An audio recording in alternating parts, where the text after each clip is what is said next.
Yes. Right, as we seem to be.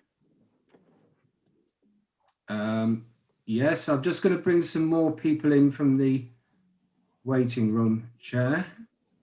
Councillor Dady and Councillor Beattie, if you want to just give them a moment so they can join. Thank you, Chair. Yeah.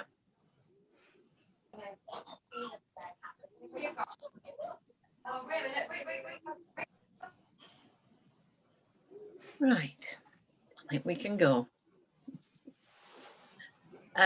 Good evening and welcome to councillors, officers and the general public for our slightly delayed meeting, start of the meeting due to the gremlins getting into YouTube. This is probably the last development control meeting of Corby Borough Council as time speeds towards vesting day on the 1st of April when the unitary takes over. Tonight we have 4 items, 4 planning applications on the agenda, and we will carry the usual format where we look at minutes and apologies for absence and then the planning applications. We have 3 speakers for the first item and they will each be allowed 2 minutes each. Do we have any apologies for absence? Chair, no, I have no apologies for absence tonight. Thank you. Do we have any declarations of interest?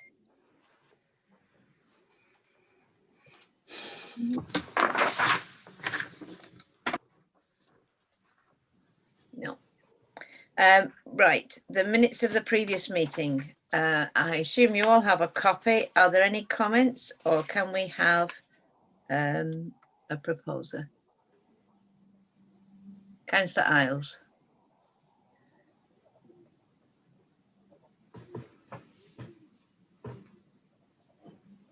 Councillor Addison has seconded. Sorry, thank you. So all those in favour, I'll go through everybody one by one. Councillor Ferguson, approve the meeting. If everybody just raises their hand if you approve. Any abstainers? No. Any against? Thank you. So the minutes have passed. If I may, Councillor Brown can't get onto the system. Right. I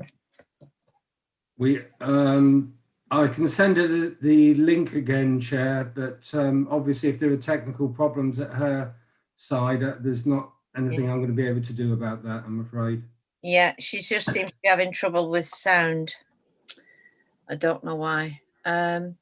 We'll just have to discount her from voting of any item that she doesn't manage to be involved in, take part in. We'll go now to the first item, application number 20/00455/DPA. The crematorium, including the memorial gardens, car parking, a new vehicle access onto Corby Road, Gretton, and ancillary works at Corby Road, Gretton. First of all, the officers will say their part, and then I will invite the other speakers. Thank you. Chair, if I may, firstly, introduce Ian Smith, the head of planning service, who's going to make some opening remarks, and then he will pass on to Fazana and myself to give the wider presentation. So thank you, Chair. Thank you, Edward. Thank you, Ian. Thank you, Chair. So through you, Chair, I'd just like to address briefly members of the committee and members of the public online, just in relation to some correspondence I received today from the clerk of Gretton Parish Council, Jackie Clark. The correspondence raised some concerns around the objections that were originally submitted by Gretton Parish Council on the 23rd of November 2020. The Parish Council feel that the objections weren't fully referenced in the officer's report and in the officer's overall assessment of the application. I've reviewed those comments in relation to the officer's report, and in light of this presentation, the representation, from Gretton Parish Council and the objections that they referenced in that representation, I'm satisfied that they are referenced in the officer's report in terms of paragraph 5.18, The issues principally raised related to traffic and highways impacts, site location and sustainability, air quality, and external illumination. And there's also a reference and a link to the consultation comments in full that appear on public access. However, to avoid any doubts in relation to this issue, I have requested officers include an additional slide in their presentation deck this evening and specifically address the objections of the 23rd of November 2020 in their report that they'll put to you this evening. So having reviewed the objections made by Gretton Parish Council and the officers' report and presentation that you'll receive this evening, I don't believe they give us any cause as officers to consider any revised recommendation from that set out in the report. So thank you, Chair, members and members of the public. I'll now hand over to the officer, Fajana, who's going to present the report. Thank you. Thank you, Ian. Thank you, Ian. Thank you, Chair. I will share my screen.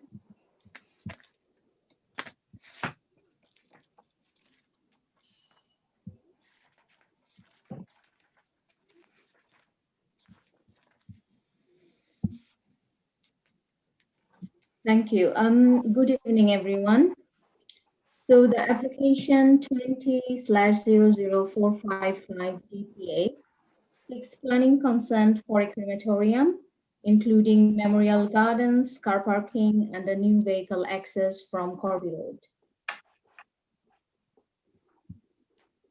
This is the aerial view of the site. The site is located in the open countryside. The site is bounded by Corby Road to the east, a public right-of-way to the north, woodland to the west, and a water body along the southern boundary. The topography is relatively flat, sloping gently from west to east. This is the location plan where the application site is shown with a red line boundary.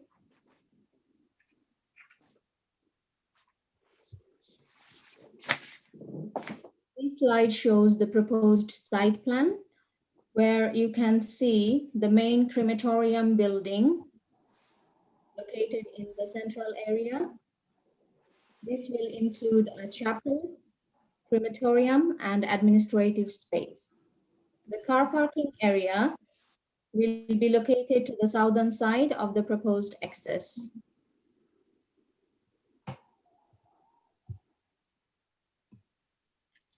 This is the photograph of the existing site access. This photograph is taken from Corby Road looking towards south. This is the subject site.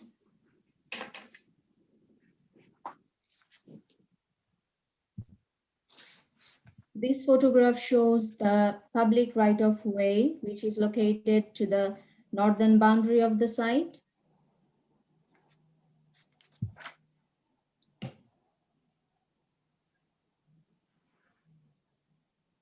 So this is the general arrangement of the landscaping.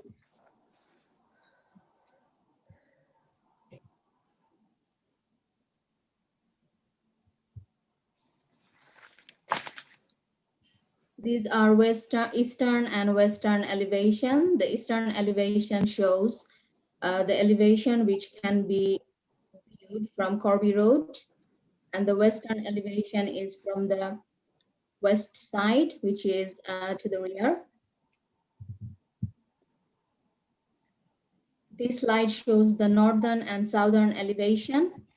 This is the northern elevation which will be viewed from the public right-of-way. And this is the southern boundary elevation. The applicant has submitted some 3D views of the crematorium along with the landscaping features.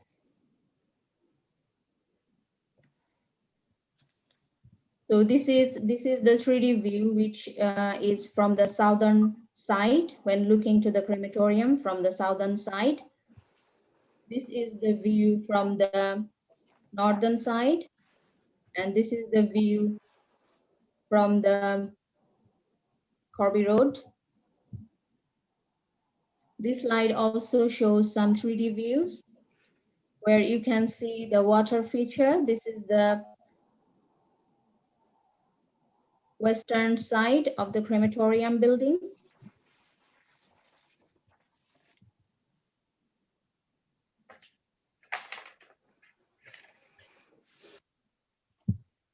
So the key determining issues are principle of development, design and scale, landscape and visual impact, nature conservation, highways impact, flood risk and drainage, air quality and noise. In terms of principle of development, Policy 11 of the core strategy sets out the types of development that will be supported in the countryside. The policy also demonstrates that the proposal should respect the intrinsic character of the wider setting. Due to the nature of a crematorium, it is considered that this type of community use is suitable in a rural area. There is a qualitative and quantitative need for these services within the borough. Applicants' need assessment also indicates this requirement. In terms of design and scale, the overall layout is considered to be well designed and responsive to the wider character. The main building will be single story in height with green roof. Local materials will be used for the main building with mixture of hard landscaping around it. In terms of landscape and visual impact, due to the limited scale of the development, it would not be unduly prominent within the site. Extensive landscaping is proposed throughout the scheme, which is considered acceptable. In terms of biodiversity and nature conservation, the applicant has submitted a preliminary ecological appraisal along with a mitigation statement. County ecologist has assessed those submission and is satisfied with the information subject to compliance condition. In terms of highways impact, vehicular access to the site would be off Corby Road via August Island. The access is acceptable to County Highways Authority. However, the Highways Authority suggested approval of the exact details by the audit team. The proposal also includes 106 car parking spaces along with 8 cycle parking spaces. This is in accordance with the highways requirement and is considered acceptable. No objection has been raised by local highways authority subject to planning conditions. It is acknowledged that the subject site is poorly served by the public transport facility.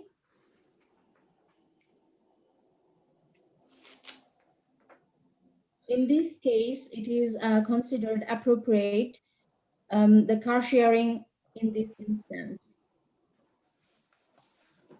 Local Highways Authority have also suggested cycle to work scheme to the staffs.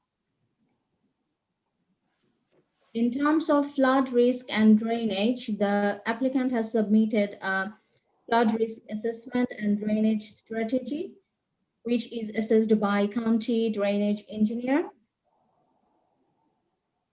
The lead local flood authority is satisfied with the details submitted, subject to conditions. In terms of air quality, Council's environmental health officer has assessed the air quality assessment report, and type 1 and type 2 mitigations also suggested by the applicant are acceptable. And a compliance condition is suggested to control this matter. So this is the additional slide which is created to show the representation by Greater Parish Council has been addressed in officers' report, where you can see the first concern they have raised is that the scheme is not policy compliant. So here in the bracket, you'll see officers have made reference to the report and relevant conditions. So in terms of compliancy, policy compliancy, officers report in paragraph 8.3 to 8.8 and 9.5 to 9.8 have assessed this and is satisfied that this is a policy compliant scheme. In terms of traffic and highways impact, Greater Parish Council has raised objection and they have raised concerns in terms of significant impact due to the proposed development.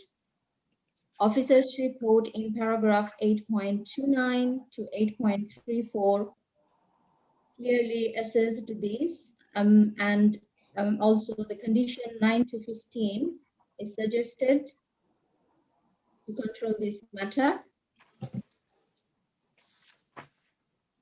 In terms of site selection and sustainability, the Greater Parish Council raised objection that this is not a sustainable location and the site selection procedure has not been carried out properly.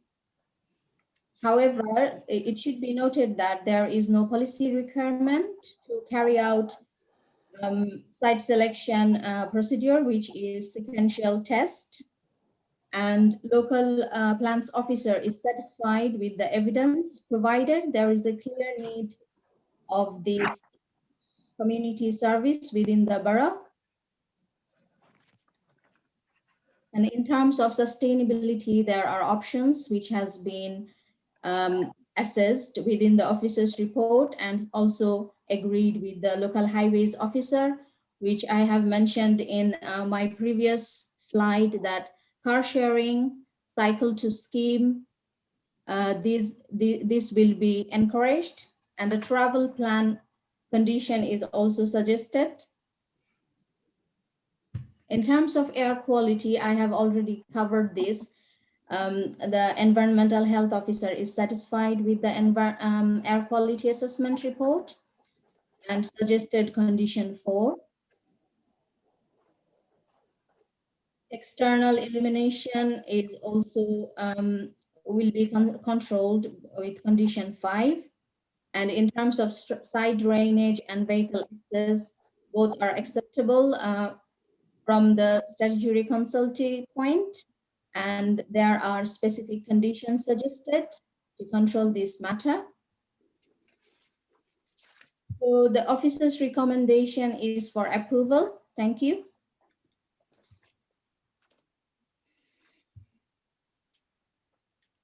Thank you, Fajana. We now move on to the first speaker, Mr. Lee Forster.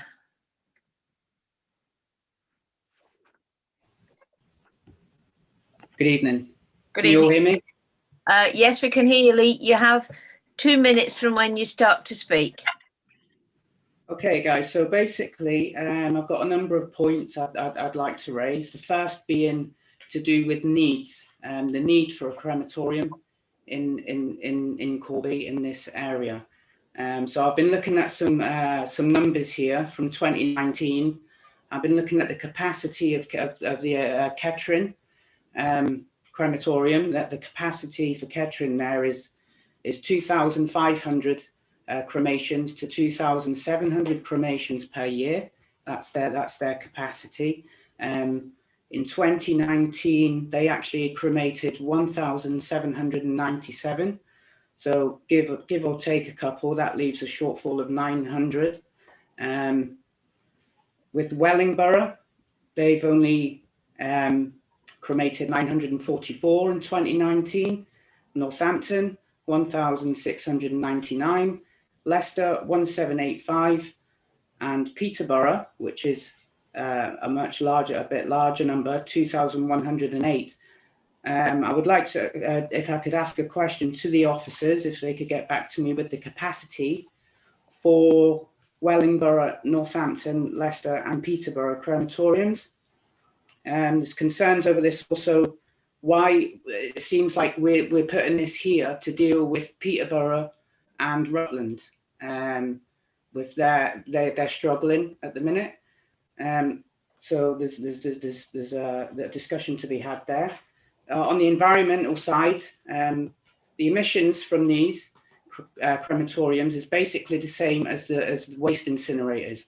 Now, what we're talking about with the crematorium is another incinerator, and the emissions from burning in a crematorium is the same pollutants that come out of waste incinerators. So what we have to be considering here is the cumulative effect of having 3 incinerators in this one part of the town.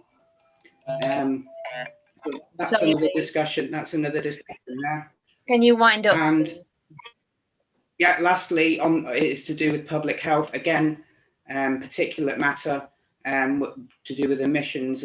This is stuff that's now being found in placentas of women that are having babies, and there's the threat of COVID-19, respiratory problems, to do with air pollution, and all of this adds into the cumulative effect of what's happening at this end of town. And I welcome any questions or queries from councillors and officers on this. Thank you. Thank you, Lee. We now go to our next speaker. Do we have Kathleen Newby in at all, Alison? Chair, she hasn't actually appeared in the waiting rooms, so. Right, we'll have Councillor Tim Fox then, please. You will have 2 minutes. Okay. Good evening. Thank you very much. The objections from the Gretton Parish Council are set out fully in our letter dated 23rd November. Our significant concerns are there has been no consideration of other potentially suitable sites in more sustainable locations. There will be a significant and detrimental impact of traffic generation. The site is not a sustainable location. Firstly, the site is situated in open countryside in a rural area outside settlement boundaries, and both North Northampton's joint strategy and Gretton neighbourhood plan have policies to limit development in the rural areas. We submit that a more sustainable site can and should be found for this development. Secondly, the local road network, and particularly the narrow roads and tight bends within the village of Gretton, are inadequate to cope with the additional traffic created by the development. The applicant's own figures from their transport statement show that there will be up to 240 traffic movements in the single hour between 1 p.m. and 2 p.m, and a total number of vehicle movements generated solely by the development of up to 1,222 vehicle movements per day every day, an increase of 43% in the number of vehicles using this unclassified road is a very significant and damaging impact on the environment and air quality of the village. Thirdly, the proposed site is not a sustainable location. No adequate connection to main roads, no bus route passing the site, no footpaths, no safe cycle route. How are the residents of Corby, your constituents, going to get to the site other than by car? May I respectfully remind you of the commitments on air quality and the reduction in use of the private car made in your council's declaration of a climate emergency. This is your chance to stand by what you have signed and agreed to do for local residents. I urge you to take these objections into account when determining this application. Thank you. Thank you. Thank you, Chair. I'll move our 2 guest speakers back to the waiting room, and hopefully officers will pick up their comments in the following discussion. Thank you. Thank you. Okay, Chair. Thank you. Thank you. Does anyone have any questions or comments to ask, please? Councillor Dady.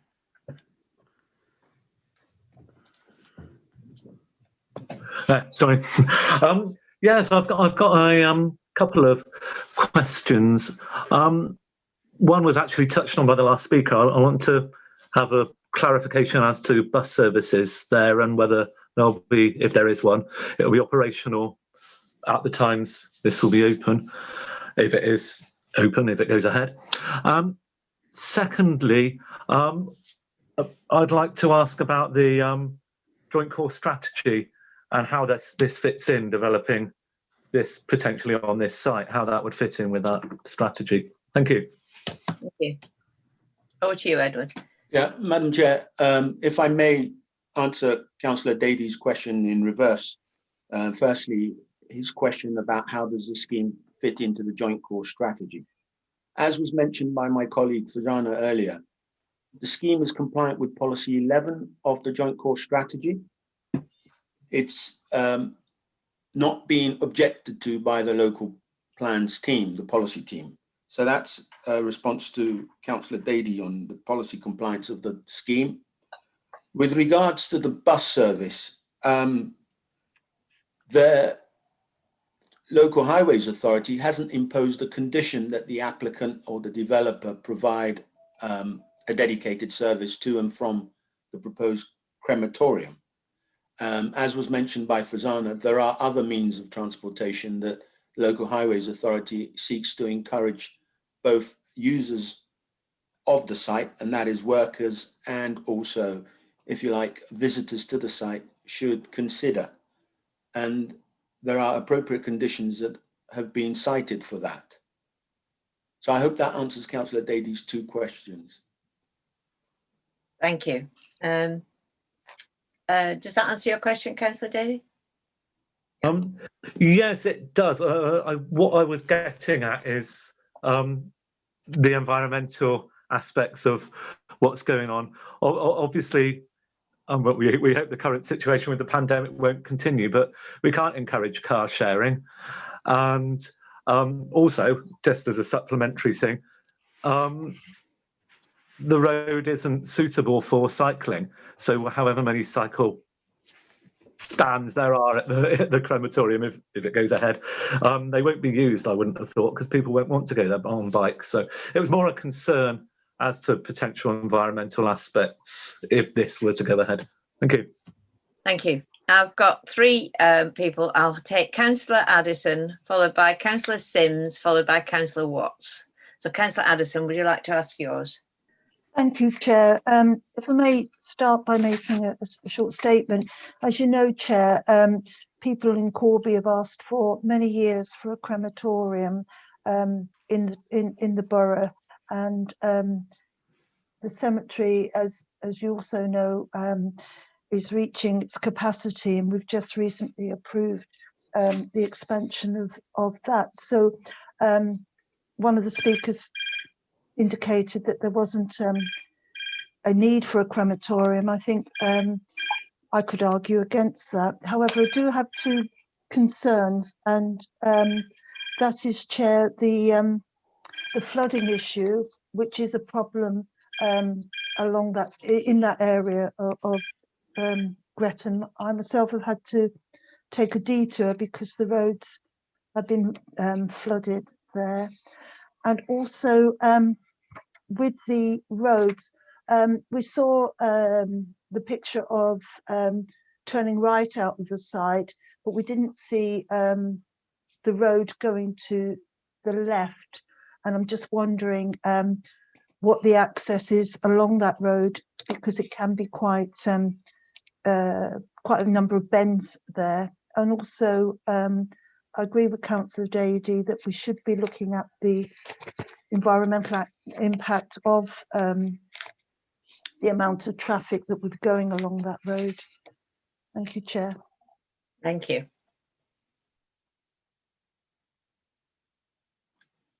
Edward, you're on mute.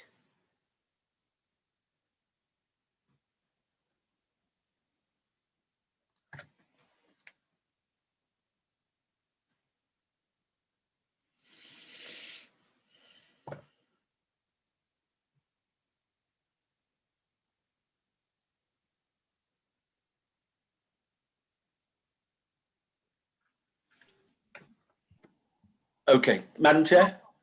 Welcome back. Thank you. Madam Chair, in response to Councillor Addison's concern regarding flooding,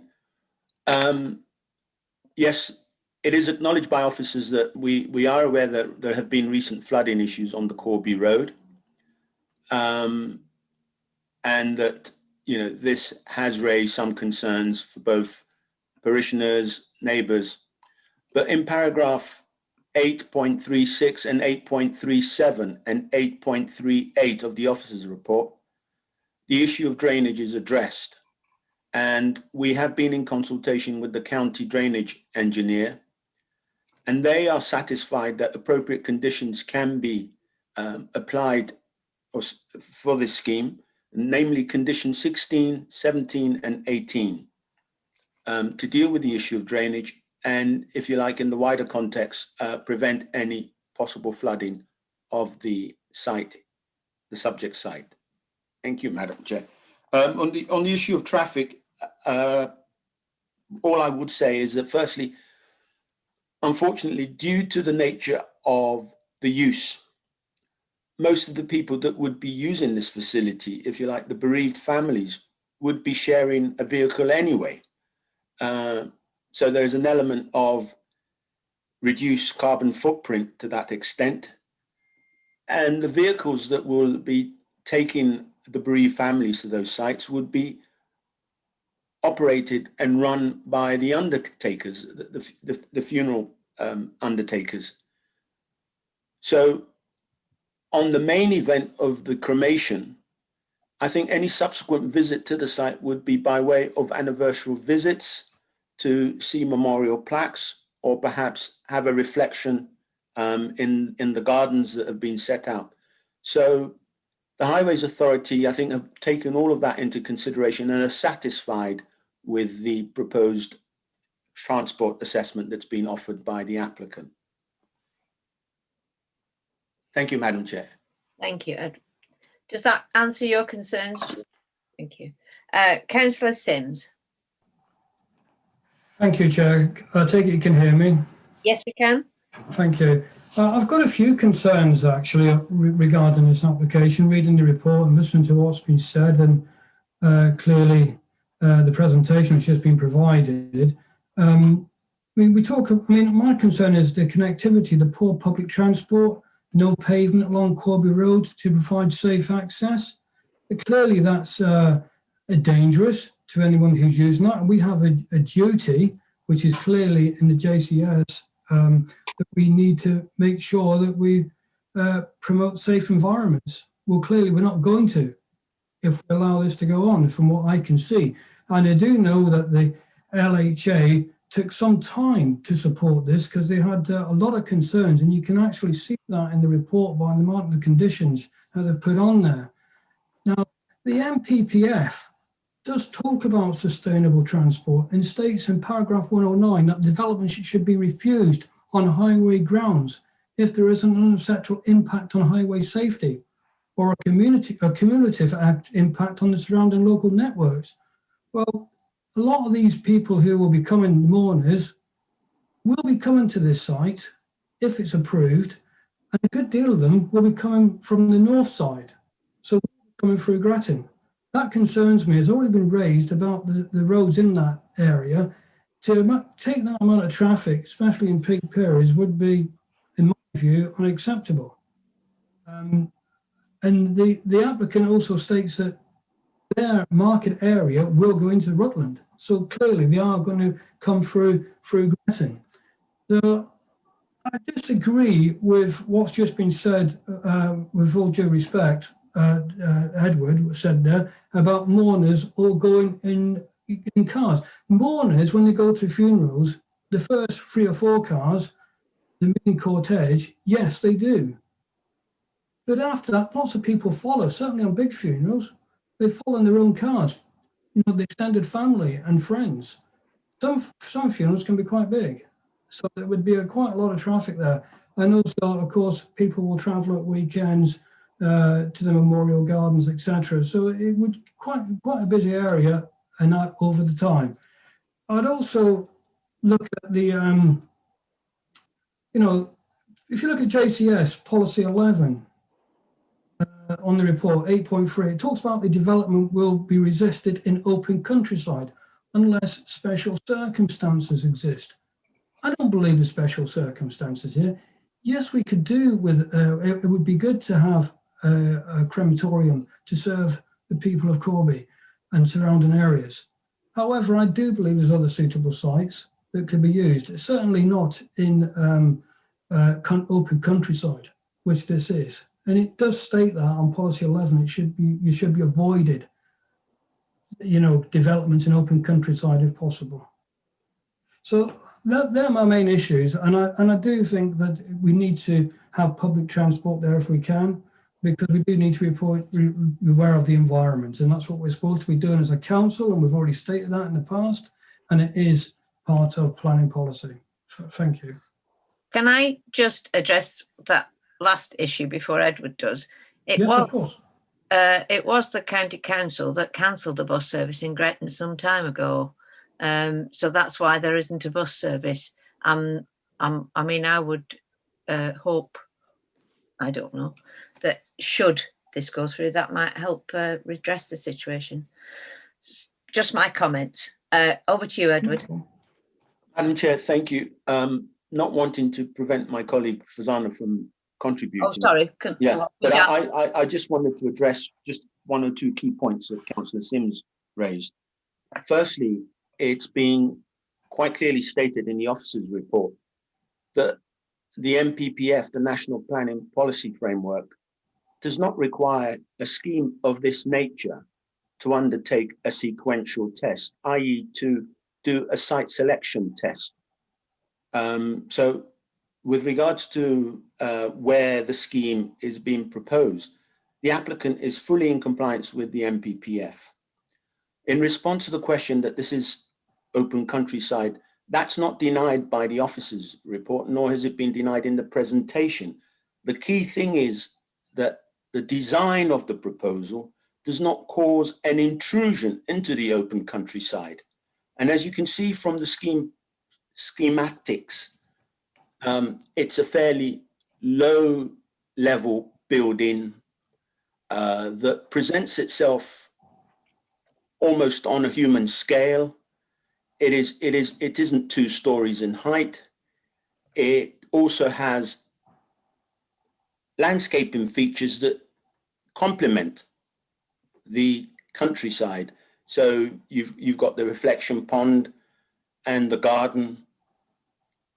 Apart from the administrative building and the unit associated with that, which is the plant for incineration, there's nothing else there.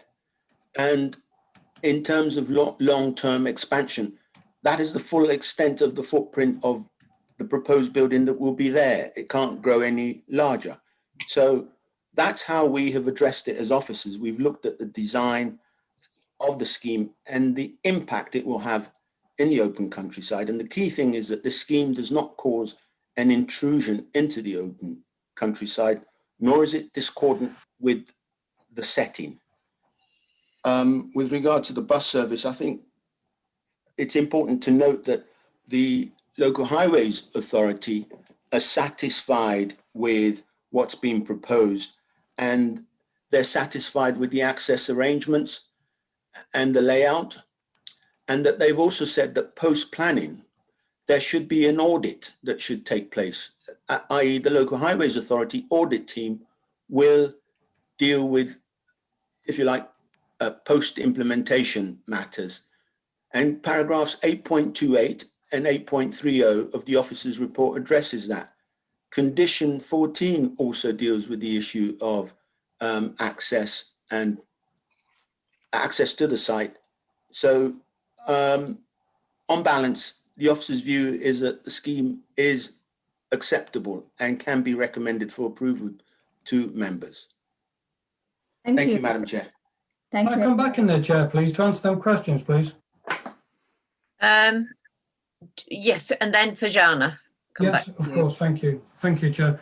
First of all, when we talk about JCS Policy 11, about countryside and building in the countryside, it should be resisted, is what it states. It should be resisted unless special circumstances exist. Now, what I disagree with what's just been said about the intrusion. That's a matter of opinion. Everyone has their own opinion, and certainly, in my view, there is an intrusion, and it shouldn't. It should not be. Should not happen. It's not part of a. It's not part of a farming community or a normal thing that happens in business in the countryside, and the impact it will have on the local area, I think, is quite severe in my view. So that's a matter of opinion, first of all. So I think we can agree to disagree on that. In terms of the local highway authority that was just mentioned there, yes, they were satisfied, not overwhelmingly satisfied in my view, because it took them a long time, and if you look at the report, to really support this application. And as I said before, they have certainly some major concerns. That's very clear in the report. Maybe satisfied, but not really what I would hope they would have done, and that in my view. And he's absolutely right. You don't have to look at other sites, but we have to judge this site, this application, on its merits, and we have to judge by what they're doing, what they're planning to do in this area, in this location. And in this location, in my view, it's just not acceptable. Thank you, Councillor Sims. Thank you, Chair. Madam Chair, can I just respond 2 short points and then I'll hand over to Sorry, Fajana. Yeah. Thank you. Madam Chair, I note what Councillor Sims respectfully says, but it's important for members to bear in mind that there are no protected views in this particular location. So when officers have made their assessment, they've taken that into full cognizance. And secondly, the statutory consultees on any application are not required to give an overwhelming approval of the proposal. What they're meant to do is to say that the scheme meets with their satisfaction in terms of their interrogation of the details submitted. And if they want further details and information, the applicant is duty bound to supply that. In terms of the time taken by the Highways Authority to respond and say that they are satisfied, I think that goes to the nature of scrutiny that the Highways Authority has chosen, that they wanted to, if you like, line by line, ensure that the scheme was appropriately located in terms of access, in terms of arrangements, and, if you like, the movement of traffic to and from the site. Thank you very much, Madam Chair. Thank you. Fajana, would you like to add your comments? Thank you, Madam Chair. Thank you, Edward. First of all, I would like to answer the questions about the sustainability of the site. It is never denied that the site is poorly connected to the existing settlement through public transport and footpath provision. But the officers feels that when you are taking into consideration the need of this service within the borough, how it will how the benefits will outweigh the harm. So in terms of overall reduction of the travel, all the nearest crematoriums are 30 minutes away from the borough, from the site. So you have to travel more than 30 minutes to reach all those existing services. So this facility will significantly reduce those travels. So it will improve the overall sustainability, and also it will improve the emission. In terms of the existing bus services, there is no existing public transport within that route which connects the site. So the Highways Authority, we were engaged with the Highways Authority discussing what options we have. So as there is no committed plan or committed development, it is discounted, because you cannot claim any sorry, I'm just out of words. Due to the nature of the proposal, it is considered unreasonable to put any off-site works from this site, from this development. Yeah. And may I just add, Madam Chair, an Yeah. important point, I think, that will also seek to address Councillor Simms' concern about a bus service or a bus route to and from the site. The local planning authority would be hard pressed to justify infrastructure works that were not directly, if you like, within the immediate vicinity of the crematorium.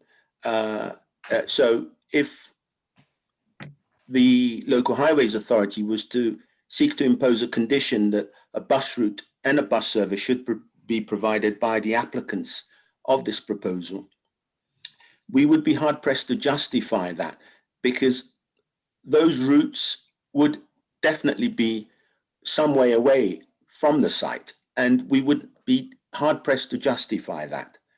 Unfortunately, that's the situation.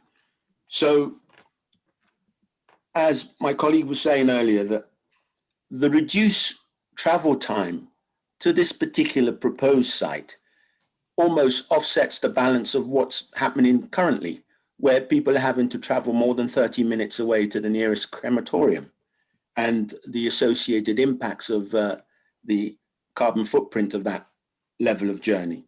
And this scheme will, if you like, offset some of that, because there'll be less travel time for residents of Corby to get to this facility. Thank you, Madam Chair. Thank you, Edward. I'll take Can we Councillor come back, Chair, on that, please? Watson. Sorry, I have a right to reply on that, please. One more time, Councillor Yeah, Simms. well, it's answering Edward, though, isn't it? You know, not so I need to go back to him on that. I understand what he's saying about the infrastructure, about it being probably be hard pressed for the for CBC to put that onto this as a condition, and I understand that, but that means, in my view, that it's not sustainable. So therefore, it shouldn't be approved, and that for the simple reason, because yes, we need, and I agree with him as well. Also, I must say, on the carbon footprint. And that because the travelling time to Kettering is approximately about 7 or 8 miles. I would say probably maybe a little bit more. But the fact is that we're talking about local issues and pollution in Gretton itself as a small village. You know, be localised, all the fumes and noise going through that village. However, as I say, it has to be sustainable. We've refused applications in the past, and officers in the past, not this application, of course, but other applications of usually residential developments on sustainability issues. And so in many ways, I don't see why this is any different. And I would be happy to propose a motion that we reject this application. Councillor Simms, we've still got 2 people to ask, so I would ask you to delay that, please. So yeah, we'll of course. Councillor Watt. Thank you, Chair. I think Edward sort of demonstrated his own argument there about it's not sustainable, because he says we can't do a bus service from where the people are going to come from, because it wouldn't be sustainable. And you know, clearly that 1/3 of the clientele for this crematorium is aimed north of Corby, and clearly from the own figures of the developer, much of that traffic will go through Gretton, which does not have the roads to sustain that.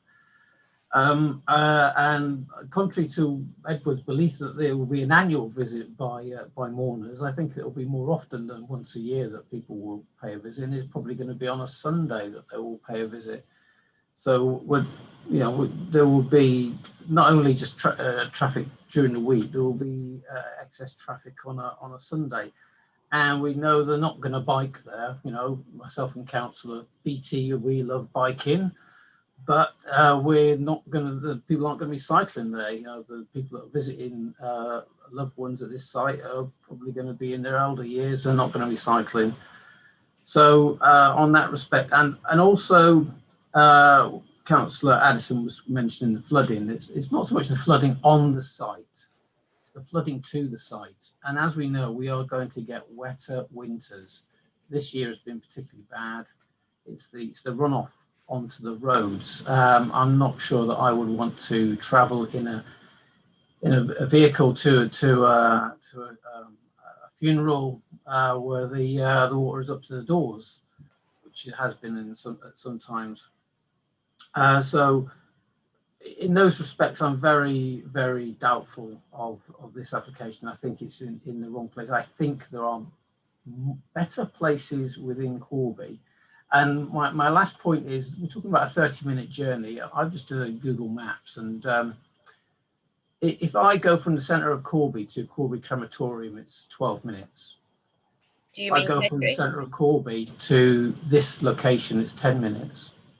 So there isn't a great deal of difference for Corby residents there, I feel, on that benefit. What did you mean, Kettering? You said Yeah, Kettering Crematorium. But you don't race to there. Well, you won't be racing to this location either, No. will you? So you know, I believe there are better locations for this within the borough, closer to the existing Charlotte Cemetery, and it is in the middle of nowhere. So I'm very doubtful about it. Thank you, Councillor Watt. I take your point about that, but I just would like to say that if we'd had a bus service to Gretna, we could just easily add the crematorium onto the end of it. But I take a point about your other things. Yes, Councillor Isles. Thank you, Chair. I support this application. One of the reasons being Corby is looking to get 100,000 population, and it's highly needed. We were given some figures by one of the speakers about the number of visits to the crematorium in 2019. It'd be interesting to find out what the visits to the crematorium have been in 2020 with the COVID on. But you know, I think with the growing population of Corby and the need for one, you know, and we are also in the Oxford, Cambridge arc, where they're talking about another 1 million houses, and a lot of them will be in Northamptonshire. And there will be need for more crematoriums. And I'd like to move the recommendation for approval. Thank you. Do I have any other councillors who wish to speak? Councillor Dady. Yeah, I just wanted to make a comment. I'm really in a dilemma of how to vote, because I know people in Corby want something like this, and I know certainly as we grow there'll be a need, but I also don't feel this is the right site for this because of the various things that have been mentioned. So were I to vote against this, it wouldn't be me saying I don't think it's needed. I would more be saying I don't think it should be in this location. Thank you. Councillor Ian Smith, sorry, thank you. Chair, I just wanted to come back in on the point that Councillor Watt raised, really, in terms of the location, because clearly people have picked up on the fact that Kettering is sort of the closest crematorium facility to the proposed site. I think what the applicants have sought to do with this site, though, is looking more to the north, effectively, and the west of Corby, and looking to effectively bring additional basically users in from down the A6003 corridor from Oakham, looking into Leicester, and down the A427 corridor, and clearly accounting also for the additional basically custom that's likely to come through the sort of consented growth within Corby. So it's not necessarily looking to Kettering, it's looking effectively to the north and west, which is why the location works in terms of their own sort of business case for this particular site. So I just wanted to try and give some context there about why Gretton in the context of effectively where the facility is that's already existing in terms of the Kettering facility. Thank you. Thank you, Ian. Councillor Addison. I'd like to second the recommendation, Chair. Right, so we have a proposer for this, Councillor Bob Isles, and a seconder, Councillor Addison. I'll go through everybody individually and ask for your votes. So Councillor Isles. I can't hear you, my love. 4. Councillor Addison. 4. Councillor Ferguson. 4. Councillor Beattie. 4. Councillor Watt. Against. Councillor DL. Against. Councillor Sims. Against. Councillor Dady. Against. Councillor Riley 4. So that's 1, 2. Pauline, can I have a? Yeah, Chair, it's 5 for the application and 4 against. Right. Recommendations carried. So the recommendation is carried. Thank you. Thank you, Chair. Can I bring the other speaker in for the next item, please, Chair? Yes, please do.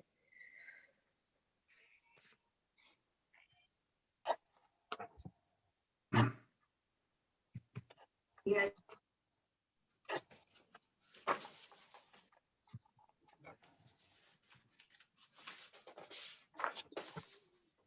Okay, Chair, thank you.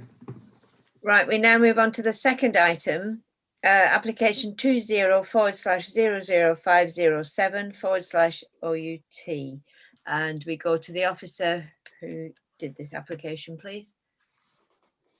Madam Chair, it will be my colleague Tunde that will present the item. Tunde? Yes, thank you very much, Chair.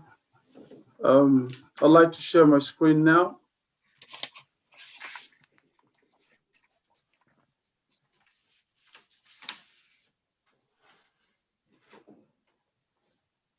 Yeah, the application before us tonight is reference number 204/00507/OUT, outline application for number 5 Kettering Road, Stanion. The application is for an outline application for a single dwelling with attached integral garage, associated vehicular access, and associated amenity space. What we have here is, I just want to sound a note of apologies. The submitted drawings or planned drawing have been very poor. We've tried to get in touch with the applicant to provide a better quality, but has not been fruitful. If you can look at my cursor, number 5, that's the host dwelling. And this is the garden area where the proposed dwelling will be sited. Yes, and this is number 5, the host dwelling, a 2-story dwelling house. And the proposed dwelling will be sited within the rear garden.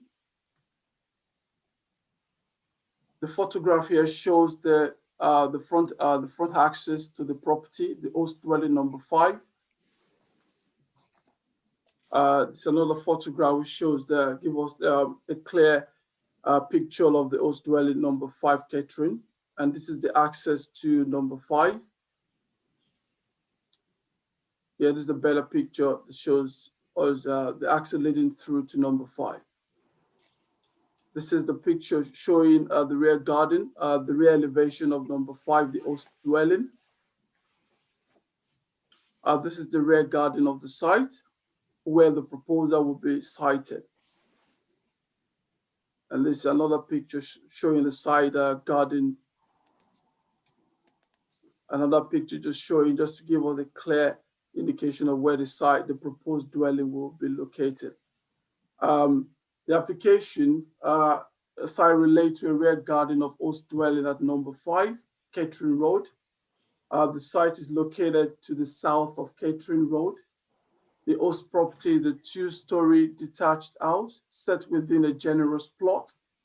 There is a vehicular access off Catering Road serving existing residential host property.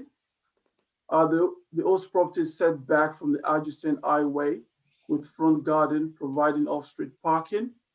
The surrounding area is largely residential in character, which comprises predominantly detached dwellings set within a generous plot. There are matured trees and vegetation within the rear boundary of the application site. The application is an outline application where the design and character are reserved. They are within reserved matters. The assessment before is for the access and the principle of the development. I'll just go the key determining factors for this application will be principle of development, design and impact upon the character of the area, neighboring amenity, highway impact, tree and landscape impact, and lastly, flood risk. In terms of the principle of the proposal, there is a presumption in favor of a sustainable development and does not change the statutory status of the development plan as a starting point. The application here before us will be a backland development, and the relevant policy in terms of the principle will be policy 11 of the Northamptonshire Joint Core Strategy. The paragraph A says development is small, paragraph B rather, a small scale infill development will be permitted on suitable sites within the villages where this would not materially harm the character of the settlement and residential amenity or exceed the capacity of local infrastructure. And the part 2 local plans plan also identify adjoining villages to help meet locally identified needs and may designate sensitive areas where infill development will be resisted or subject to special control. The application site is not proposed for allocation for development in the draft local plan. The proposed development will be sited within the rear garden, within the garden area of an existing dwelling house within an open view and established vegetation that forms part of the distinct character and landscape setting of the local area and will not be bounded by existing built cottages on at least 2 sites, which was defined clearly as a definition can be seen within policy 11. As such, it is not considered an infill development by reason of its location and character of the application site being within the rear garden of an existing dwelling house. The proposed development will introduce a built form such that we erode the openness of the garden area, connecting the plots to the open. The site currently serves as part of the garden area of number 5 Catering Road and is considered historically to be associated with the above mentioned property. An assessment of whether the proposed meets the local level infill development policy has been undertaken, and the principle of development is considered to contradict with policy 11 of the NJCS 2016. In terms of the impact of the application on the character and appearance, the application has been submitted an outline form only and form an approval of the details of design, scale, and layout of the new dwelling are not being sought at this stage. Consequently, given the position of the application as shown in the block plan, illustrative block plan, it is considered that the siting or the siting of the proposed development within the garden area would have an adverse effect upon the visual amenity of the host property and the area which currently afford unrestricted view within the garden, and will fail to respond to the local topography and the overall form, character, and landscape setting of the settlement. Consequently, the proposal will lead to the subdivision of the existing plot, creating two plots that will be significantly smaller than others in the locality. The retention of number 5 on this erection of a new dwelling on the other is combined result in a cramped form of development with the proposed dwelling relating poorly to its surroundings. In terms of the amenity issues, I will just go straight to the point. Given the residential garden plays an important amenity role by providing private recreational space for residents, the proposed development will result in a significant loss of amenity space currently available for the occupier of the host dwelling. As such, it will fail to protect the amenity space for the host dwelling, causing a detrimental impact in the quality of life because of this loss of amenity space.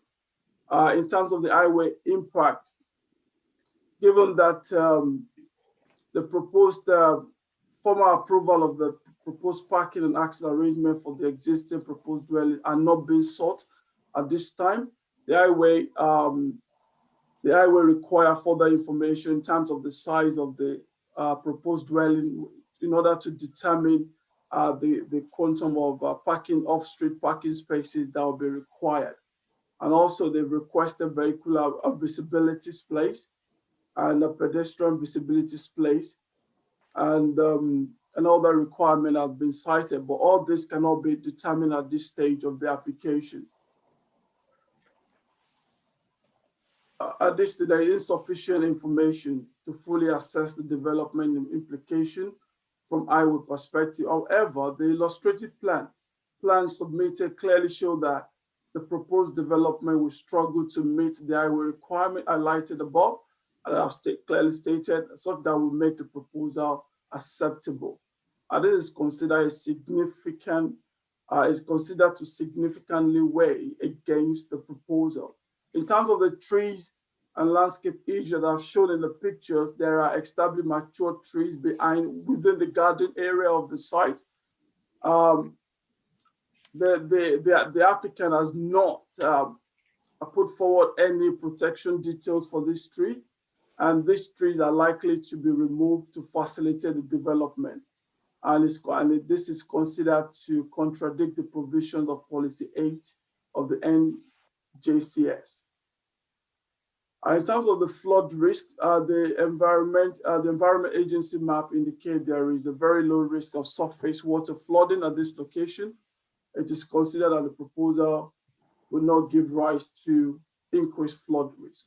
In conclusion, the proposed development is considered unacceptable as they fail an assessment whether the proposal meets the local infill, and the principle of development will contradict Policy 11. Thank you very much. The application recommended for your refusal. Thank you very much. Thank you, Tunde.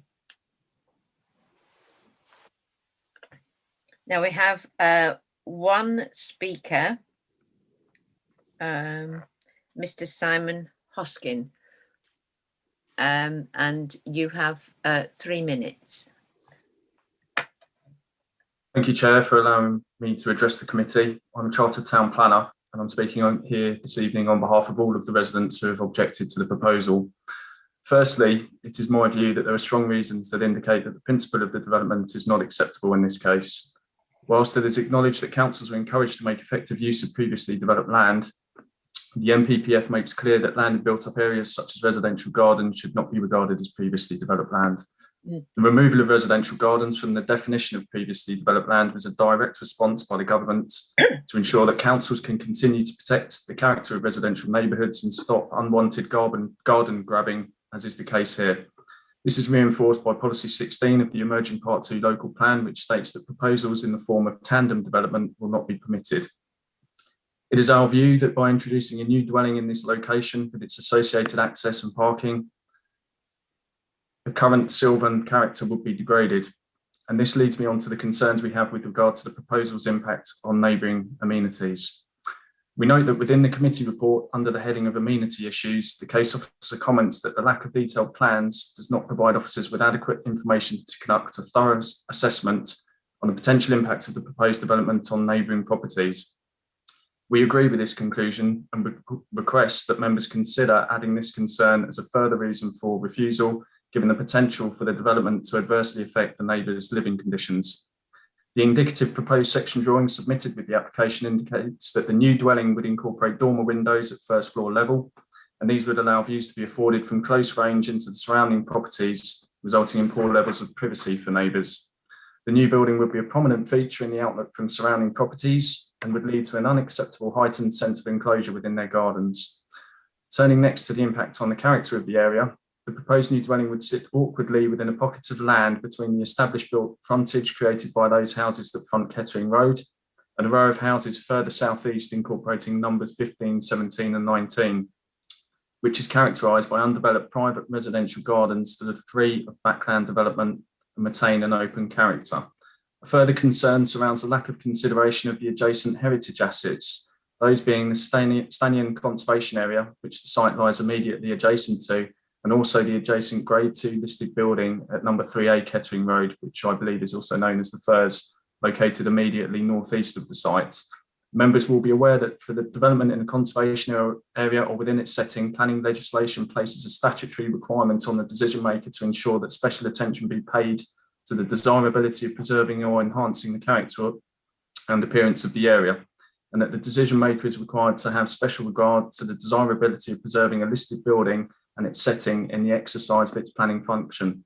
In my view, the scheme has the potential to cause harm to both the setting of the Stanion Conservation Area and the Grade 2 listed building adjacent to the site, owing to its relationship with these heritage assets. Moving on to parking and access considerations. Firstly, the application submission fails to demonstrate that suitable provision for waste storage and collection can be achieved.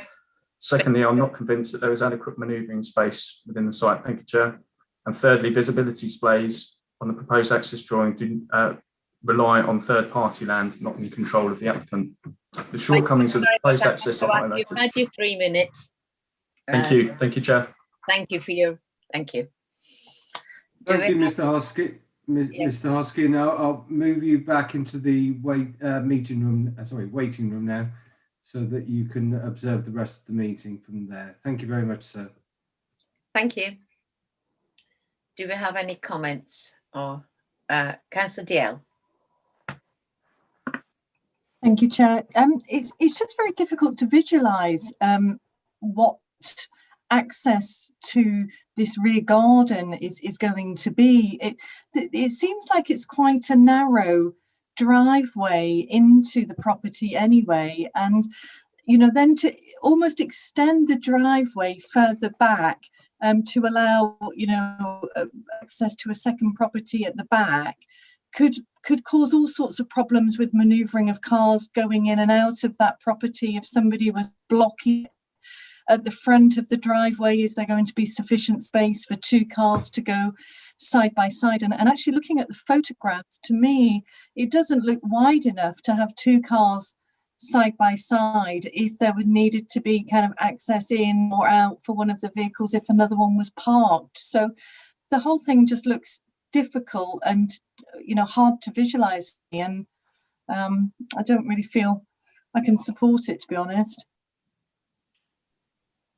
Councillor Addison. Thank you, Chair. I agree with Councillor DL. I'm looking on the block plan and it looks like it says possible dormer style dwelling and possible future garage. Well, that's not really enough information for us, and I agree that the access it's too tight, and I don't think it fits in with the surrounding buildings. Thank you. Councillor Watt? Thank you, Chair. I agree with all those comments, and there's not enough information to make a decision on, so I move the motion. Move the motion for refusal. Yes. Do I have a seconder? Councillor Isles. I'll go through everybody in turn. Councillor Watt, you for refusal. For. Councillor DL. For. Councillor Sims. For. Councillor Isles. Councillor Ferguson. For refusal. Councillor Dady. Yep, for refusal. Councillor Addison. For refusal. Councillor Beattie. For refusal. Councillor Riley for refusal. So we unanimously support the refusal of this item of the planning conditions. Thank you.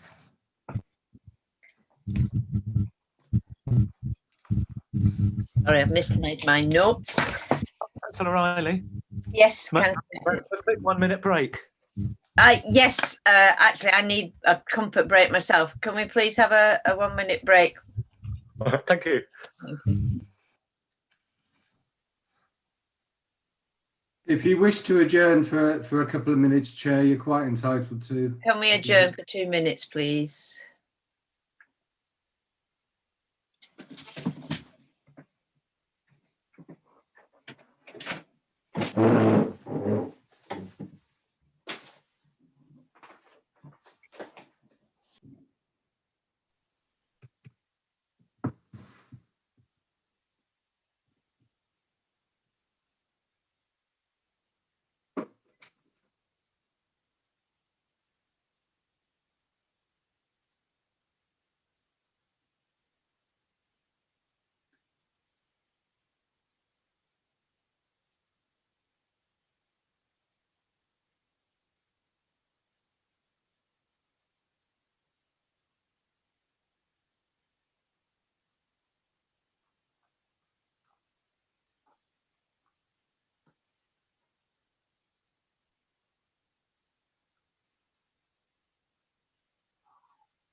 Through you, Chair, can I just confirm if Councillor Sims and Councillor Watt are back with us? Councillor Sims is not, and I can't see. Councillor Sims is with us. Councillor Watt?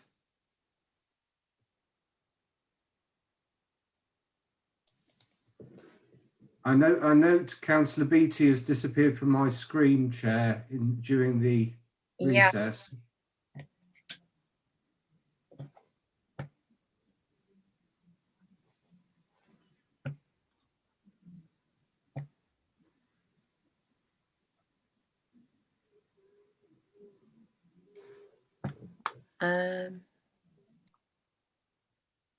We're still waiting for Councillor Watt to return.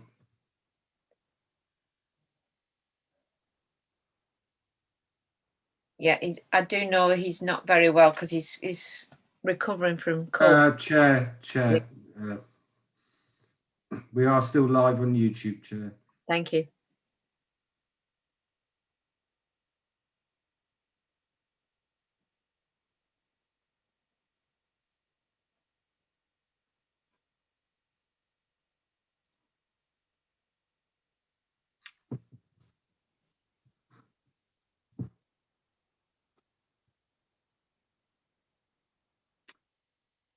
Chair, I think we'll have to carry on.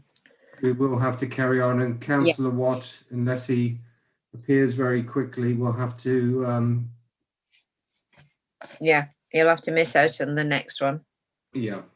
Okay, Chair. He won't be allowed to vote on the next one. Yeah, I quite agree. Oh, So, I think he's back. I think he's back with us. you just timed it right. Councillor Watt, are you back with us? In spirit. Yeah. Thank you. Right. Thank you for your patience, everybody. We now move on to item 3, application number 2000508/out. The outline application for one dwelling on an adjacent garden land at 38 Cottingham Road, Corby.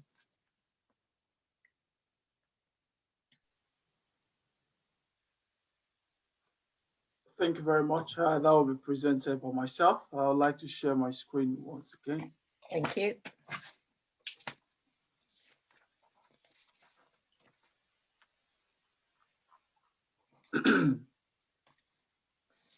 The application is for application reference number is 20/00508/OUT for 38 Cottingham Road, Corby. Outline application for a single dwelling with a detached garage, associated vehicular access, and amenity space. The application site, I'm going to show the block plan here. The red line shows where the proposed dwelling will be sited. And where my cursor is, that's the host dwelling, is semi-detached. The application relates to a side rear garden of the host dwelling at number 38 Cottingham Road. The application site is located to the north of the Cottingham Road. The host property is a 2-story semi-detached house set within a generous plot. There is a single track. As you can see, there's an existing single track access road off Cottingham Road, 7 existing residential properties on this side of Cottingham Road. The surrounding area is largely residential in character, which comprises predominantly semi-detached and detached dwellings that are set within generous plot. There are mature trees and vegetation within the boundary of the application site. This is another block plan, illustrated block plan, which the applicant submitted to show the possible location of the proposed dwelling. This is where the dwelling will be sited, and existing access of Cottingham Road. The map here is from Environment Agency, which shows the flood risk map. The yellow dot there is where the site will be located, the dwelling will be located, and it's bounded by a flood risk zone 3 and 2. And this is the front entrance from the Cottingham Road. showing the access leading through to the site. This is the rear elevation of the host dwelling at number 38. These photographs show the rear garden and the side boundary with existing mature trees and vegetation. This is the single track access leading through the site.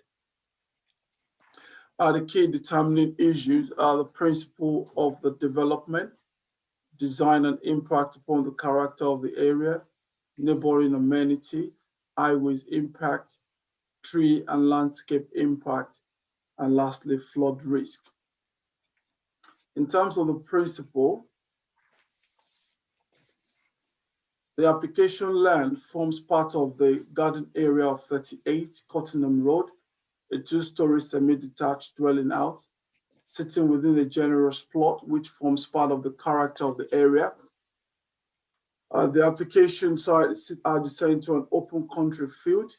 There is a single track access leading up into the site, currently serving existing 3 residential properties on this side of Cottenham. Although the site,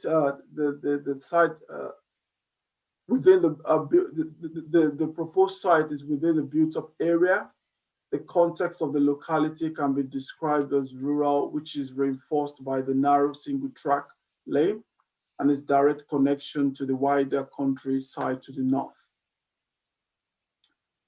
The site currently serves as part of the Garden of 38, and it is considered historically to be associated with this site.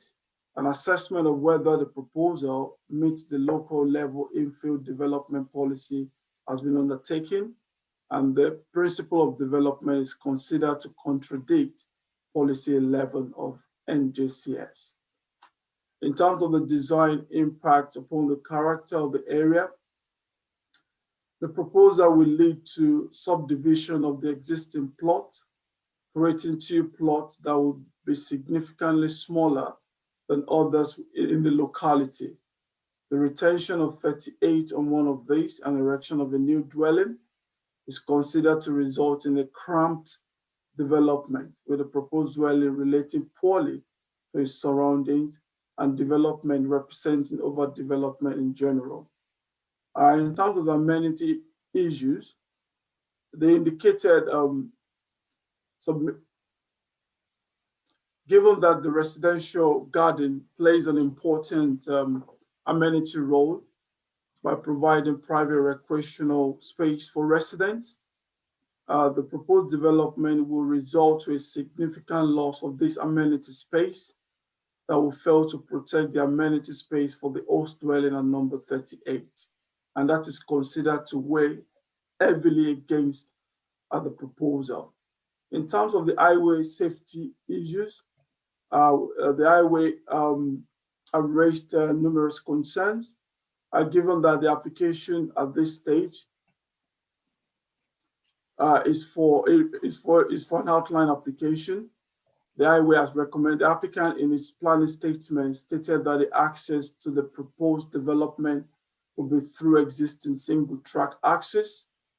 The access road approximately 75 meters long. The width of the existing access is in excess of 3.75 meters wide. There are no parking provisions shown on the submitted plan for the host property at number 38 Cottenham. At this stage, there is insufficient information to fully assess the development implication from the highway perspective. However, the illustrative plan submitted clearly shows that the proposed development at this stage will struggle to meet the highway requirement as highlighted in the report. Moving to the impact on the tree and landscape. The trees and vegetation are dominant in the area in terms of their visual landscape value, and this will be removed to facilitate. It's likely it will be removed to facilitate the development. And at this stage, the applicant has not submitted any tree protection details that will demonstrate that the proposed development will not damage the roots of this established mature trees within the site. On the basis of that, the proposal will contradict policy 8. Moving to the flood risk issues, sustainability officer was consulted and raised concerns that the siting of this proposal is directly adjacent to flood zone 2 and 3, and there are no details of flood adaptation measures. It is considered that the development is likely to significantly exacerbate problems of flooding at this location. And this, given that on that basis, the proposal is unlikely to be supported. In conclusion, the proposed development is unacceptable given the aforementioned reasons. And on that note, the proposal is recommended for a refusal. Thank you very much. Thank you, Tunde. Do I have any comments from any councillors or questions? Councillor Sims. Can you hear me? Sorry. Yes, we can. Thank you. Okay, I didn't come up on here. I actually agree, and that there is a bit of a flood risk with this, and I would be uncomfortable for this to be approved with considering the flood risk that it was proposed, and there's been no mitigation to try and address that issue. So therefore, I would be happy to follow the officer's recommendation of refusal. So would you like to propose that we accept the recommendation for refusal? Yes, of course. Do we have any other comments or a seconder? Councillor Ferguson, did you have? Yeah, just second it. Thank you. I'll go through everyone in turn. So, Chair, sorry, Councillor Watt did have his hand raised. I don't know I do apologise. I didn't see it. Yeah, thank you, Chair. It just said there's just definitely not enough information here for us to make a decision on, that's my comment. Thank you. Sorry, I missed you there. Right, so we have, so Councillor Sims, you agree to recommend refusal? Yes. Councillor DL? Yeah, full. So I'd have to scroll through my screen. Councillor Ferguson, for refusal. Councillor Dady? Yep, full refusal. Councillor Watt? For. Councillor Addison? For refusal. Councillor Isles? For. Councillor Riley. So we have a unanimous vote. We accept the recommendation for refusal. Thank you. We now move on to the last item on the agenda. Item 420/00209/DPA. The development to develop land associated for the erection of 2 detached dwellings at 26 Brooks Grove, Corby.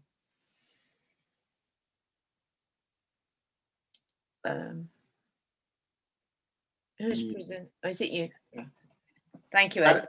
Madam Chair, thank you very much. This item, as you're aware, Madam Chair, was effectively, we were instructed as officers by members respectfully to seek a full beach survey from the applicant and then bring the matter back to you, obviously following the response of the statutory consultee as to their satisfaction of the beach survey.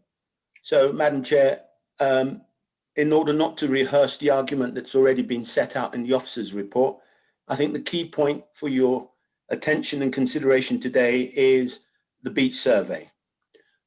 I'm going to ask my colleague to effectively just, Fazana? Yes, Edward. Yeah, if you could just, those 2 PDFs. Yes, I will do.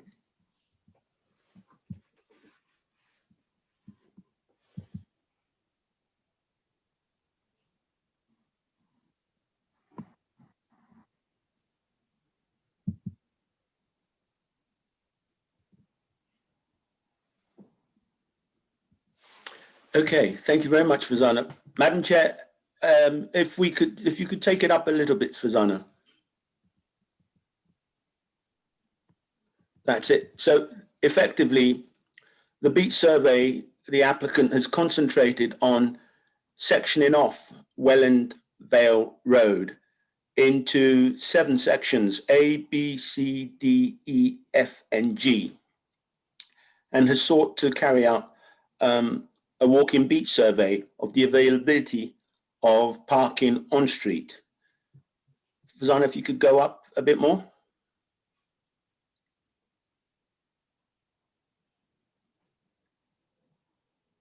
Oh.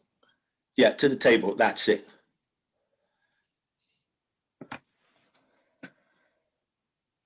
Okay, so the respective zones have been set out in this table, and they've looked at the curb length in each respective zone, and then the availability of legal parking spaces with respect to those particular zones, and then the estimated time or number of parking spaces available.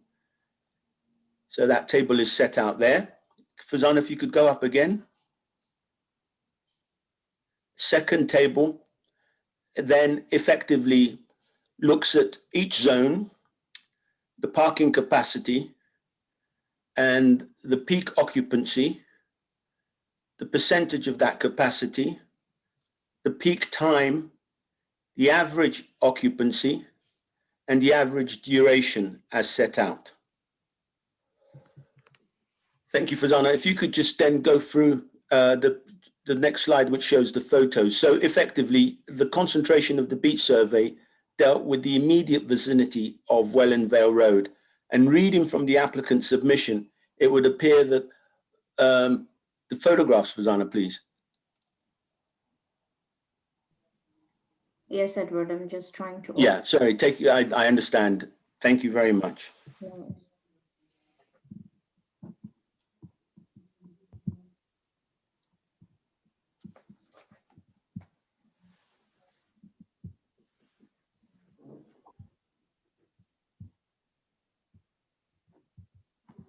Okay, thank you very much, Fazana. The applicant then sought to, if you like, capture on the day of the survey the immediate area, and that is Brooks Grove itself. So you've got if you scroll up, Fazana, that's number 18 number 1 Brooks Grove.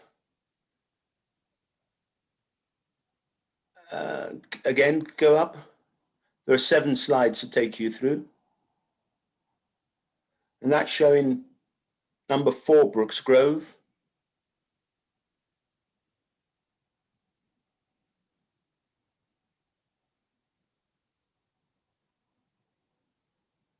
Number 5 Brooks Grove.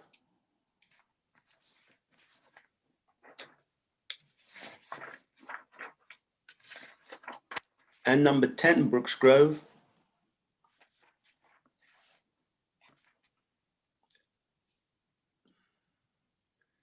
That's number 11 Brooks Grove.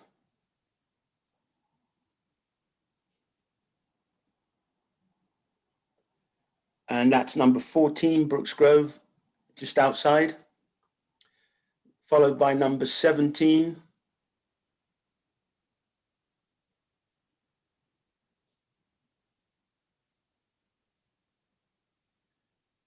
Yeah.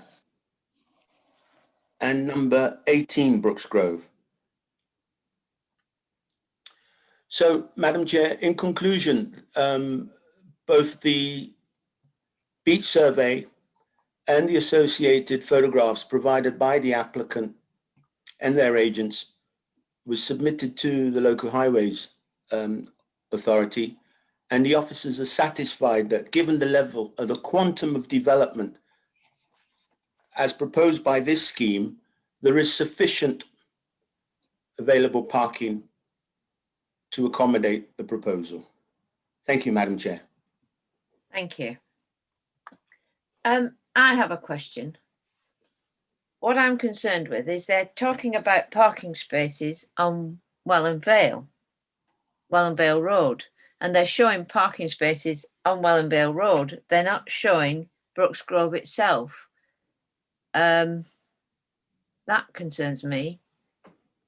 Does anybody else have a comment?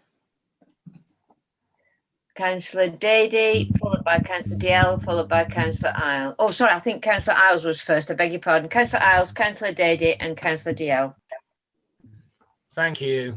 For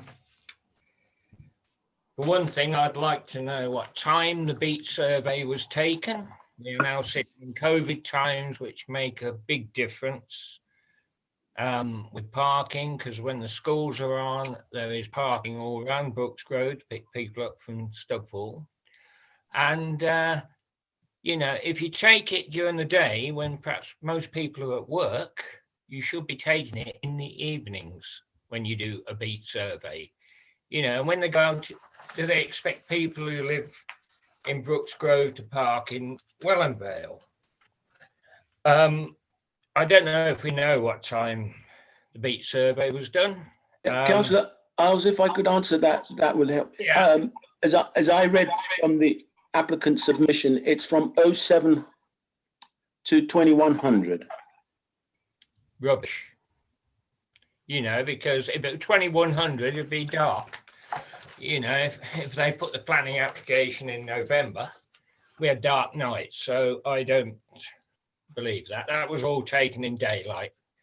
That's all I'll comment on at the moment. I'll let other people come in at the moment, but I need to come back on a few questions. All right. Councillor Dady, then Councillor DL. Yeah. Yes. If I could be slightly controversial, perhaps, I'm not really bothered what a survey might have said. We know there's problems with parking, and apart from in town centres where for some reason planners seem to think people don't own cars, normally an application for a new house wouldn't get planning permission if there was no parking provided. So I don't know why this is seen as acceptable. So basically, I don't see how I can support this when there's no off-street parking being put as part of the plan. Thank you, Councillor Dady. Councillor DL. Thank you, Chair. I actually walked through Brooks Grove last week. I think it was on a Sunday morning, and the location of the development, or the proposed development, is at the end of a cul-de-sac. There was not a single parking space to be had. All those parking spaces were taken. Now, just going back to the PDFs, Edward, that you showed, with the Welland Vale Road split from A to H, it would be unreasonable for anybody to park in area A, B or C, because it's actually quite far from Brooks Grove. And I live in the next cul-de-sac, Yardley Close, and you wouldn't really even park there to walk into Brooks Grove. It is quite a distance. So, and I think one of the graphics that you showed, it had under section F, that the parking was actually at 100% capacity at the time of that parking beat survey. So I'm kind of a little concerned that where the location was, which is area F, is quite near to Brooks Grove, and actually that parking was full at the time of that parking survey. Thank you. Councillor Addison. Thank you, Chair. I'd like to support Councillor DL. This is actually in my ward, and I know the area quite well, and I have walked around there prior to this meeting. It is congested in Brooks Grove. The parking is congested, and on Welland Vale Road, what you've got to consider, it's also a bus route. And so there's parking on both sides of the road, which makes actually moving along the road quite difficult and unsafe for people wanting to cross the road, especially as children use that road for going through to school. I think I would like to add also that this is during a pandemic. How can we have I mean, when we deferred this, we weren't sure whether the pandemic would be carrying on or not. So I can't see how a beat survey would help us in these times anyway, because it's going to be not normal, isn't it? It's going to be abnormal, really. It's not going to be current. And I think, Madam Chair, you are absolutely right. We are in the middle of a pandemic, and in reality, you're absolutely right. There would be a distortion in any beat survey given the current climate. You're absolutely right. I think in response to the focus on the Welland Vale Road, the applicant has been pressed on this, and the recognition has been made that Brooks Road, although not having restrictions in terms of on-street parking, would be limited in terms of available spaces. And therefore, the next option, in line with the local highway standard, was to look 200 meters away from the site, which is what the standard says that an applicant should look at when they're carrying out a survey. And I think that's why the focus has been on Welland Vale Road. thank you. Councillor Watt. Thank you, Chair. I think I made these comments last time. Last time I actually wanted to refuse. I didn't see any point in having a beat survey. I didn't think we would get any value from it. And I think that's just reinforced it. It's basically one point in time that's favourable to the applicant, I think. We're talking about adding up to 4 vehicles at that end of the street. And nobody is going to walk 100 metres out of Brooks Grove onto Welland Vale Road to park their vehicle. We know where they're going to end up. They're going to end up parked on the grass verge, turning it into a muddy quagmire if they want to. So I feel that this parking situation is the problem, really. Yeah. Councillor Ferguson. I just wanted to point out that actually the parking would actually be even worse if it weren't for a couple of people. They don't have their curbs dropped in the photos and they're parked on their front of their property, and they shouldn't be. Good point. Councillor Dial. Yeah, just a comment. I just feel that this is displacing people who park in Brooks Grove now already. So we would be displacing people who have parked in there for a long time, perhaps outside their homes, and expecting them to go and park on Welland Vale Road or in Yardley Close, which is 100, 200 metres away.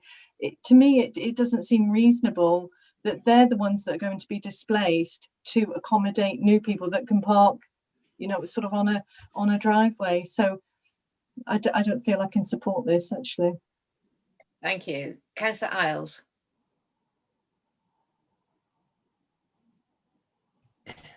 That's it. Thank you, Madam Chair. Reading the paper on consultations with the highways, they talk about a 3-bedroom house needs 2 spaces. Well, I believe we got 2 3-bedroom houses on here. So to me, that's 4 spaces, and the one at the front, which is a 3-bedroom, so 6 spaces off-road parking. Looking at these drawings, they're overlooking other people's amenities, and we've been told on one of the previous applications that garden is counted as amenity space, and this is overdevelopment completely, because it doesn't seem a garden for number 26 that it is, and there doesn't seem much garden if they've got to have parking spaces at all. And I move that that we refuse this application. Thank you. Do I have a seconder? Councillor Dial. So let me word this correctly. We want to vote against the recommendation. So Councillor Isles, you vote for or against the recommendation?